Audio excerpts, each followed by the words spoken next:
किसने और कैसे किया था अर्जुन का वध? मित्रों, महाभारत काल का सबसे बड़ा धनुर्धारी अर्जुन को माना जाता है और ये भी माना जाता है कि अपने युद्ध कौशल की वजह से अर्जुन अजय था, अर्थात अर्जुन को युद्ध में कोई भी परास्त नहीं कर सकता था।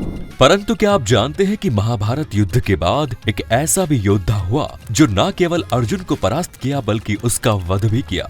अगर नहीं तो आइए जानते हैं कि कौन था वो महायोद्धा जिसने महान धनुर्धारी अर्जुन को परास्त किया। साथ ही ये भी जानेंगे कि अर्जुन फिर से पुनर्जीवित कैसे हुआ। नमस्कार मित्रों, द डिवाइन टेल्स पर आप सभी का एक बार फिर से स्वागत है। ये कथा उस समय की है जब युद्ध में विजयी होने के पश्चात युधिष्ठिर को हस्तिनापुर का राजा बनाया गया। फिर कुछ दिन पश्चात ही श्री कृष्ण के कहने पर युधिष्ठिर ने अश्वमेघ यज्ञ आरंभ किया। कृष्ण की आज्ञा के अनुसार यज्ञ के अश्व को अर्जुन के नेतृत्व में छोड़ दिया गया। अश्व जहाँ जहाँ जाता अर्जुन अपनी सेना के साथ उसके पीछे पीछे जाते। इस दौरान यज्ञ का अश्व कई राज्यों से गुजरा, जिसमें से कई राज्य के राजाओं ने तो अर्जुन से युद्ध किए बिना ही हस्तिनापुर की अधीनता स्वीकार कर ली, और जिसने ऐसा नहीं किया उसे अर्जुन ने युद्ध में परास्त कर अपने अधीन करा लिया। इसी क्रम में अश्वमेघ यज्ञ का अश्व एक दिन मणिपुर पहुंचा। उस समय मणिपुर का राजा अर्जुन और चित्रांगदा का पुत्र बब्रुवाहन था। बब्रुवाहन ने जब ये सुना कि उसके पिता अर्जुन उसके राज्य में पधारे हैं तो वो उनके स्वागत के लिए राज्य की सीमा पर जा पहुंचा और अपने पिता अर्जुन को देखते ही वो उनके स्वागत के लिए आगे बढ़ा, लेकिन अर्जुन ने उसे रोक दिया। अर्जुन बब्रुवाहन से कहा कि मैं इस समय तुम्हारा पिता नहीं हूँ बल्कि हस्तिनापुर नरेश का प्रतिनिधि हूँ, इसीलिए क्षत्रिय धर्म के अनुसार तुम्हें इस समय मुझसे युद्ध करना चाहिए। उसी समय अर्जुन की दूसरी पत्नी उलूपी वहां आ गई और बब्रुवाहन से बोली, हे पुत्र, तुम्हें अपने पिता के साथ युद्ध करना चाहिए। अगर तुम युद्ध नहीं करोगे तो ये तुम्हारे पिता का अपमान होगा। माता की आज्ञा पाते ही बब्रुवाहन युद्ध के लिए तैयार हो गया। इसके बाद अर्जुन और बब्रुवाहन के बीच घोर युद्ध हुआ।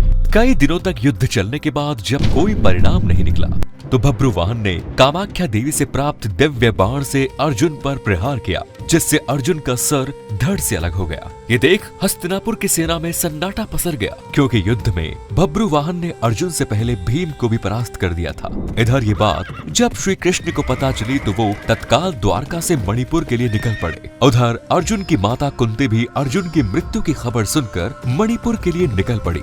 मणिपुर पहुंचकर अर्जुन को धरती पर पड़ा देख श्री कृष्ण को गहरा धक्का लगा। तभी श्री कृष्ण ने देखा कि देवी गंगा अर्जुन की मृत्यु पर मुस्कुरा रही है। इतने में ही कुंती भी वहां पहुंची और अपने पुत्र के शव को गोद में रखकर विलाप करने लगी। कुंती को विलाप करता देख देवी गंगा से रहा नहीं गया और वो कुंती से बोली, हे कुंती, तुम व्यर्थ में रो रही हो, क्योंकि तुम्हारे पुत्र अर्जुन को उसके कर्मों का फल मिला है। मेरा पुत्र भीष्म इसे अपने पुत्र की तरह स्नेह करता था, फिर भी इसने शिखंडी का सहारा लेकर मेरे पुत्र भीष्म का वध कर डाला। मैं भी उस समय ऐसे ही रोई थी जैसे तुम आज अपने पुत्र के लिए रो रही हो। मैंने अपने पुत्र के वध का बदला ले लिया है, क्योंकि जिस कामाख्या देवी के बाण से बब्रुवाहन ने अर्जुन का सिर धड़ से अलग किया है वो मेरे द्वारा ही प्रदान किया गया था। देवी गंगा के मुख से बदले की बातें सुनकर श्री कृष्ण हैरान रह गए और बोले, हे देवी, आप किस बदले की बात कर रही हैं? आप किस से बदला लेंगी? अर्जुन की माता कुंती से या फिर अर्जुन से? आप एक माता से प्रतिशोध कैसे ले सकती है? तब देवी गंगा ने कृष्ण से कहा, हे वासुदेव, ये तो आप जानते ही हैं कि अर्जुन ने उस समय मेरे पुत्र का वध किया जब वो निहत्था था। अर्जुन ने ऐसा करना जब उचित समझा तो अर्जुन का वध उसे के पुत्र द्वारा कराकर मैंने क्या गलत किया? तब श्री कृष्ण ने देवी गंगा को समझाते हुए बोला कि हे गंगे, अर्जुन ने जिस तरह से अपने पितामह का वध किया वो स्थिति स्वयं पितामह ने अर्जुन को बताई थी, क्योंकि पितामह जानते थे कि उनके होते हुए पांडवों की विजय असंभव थी। इसलिए उन्होंने स्वयं युद्ध से हटने का मार्ग अर्जुन को बताया। अर्जुन ने तो बब्रुवाहन के प्रहारों को सिर्फ रोका है, स्वयं प्रहार तो नहीं किया। अर्जुन ने तो कामाख्या देवी द्वारा दिए गए दिव्य बाण और आपका मान बढ़ाया है। कृष्ण के तर्क सुनकर गंगा दुविधा में पड़ गई और श्री कृष्ण से इस दुविधा से बाहर निकलने का मार्ग बताने को कहा।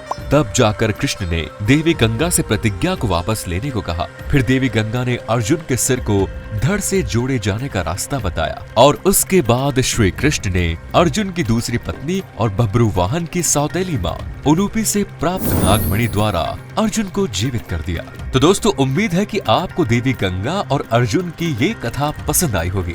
अगर पसंद आई हो तो इसे ज्यादा से ज्यादा लाइक और शेयर करें। साथ ही ऐसी ही पौराणिक कथा के लिए हमारे चैनल को अभी सब्सक्राइब करें।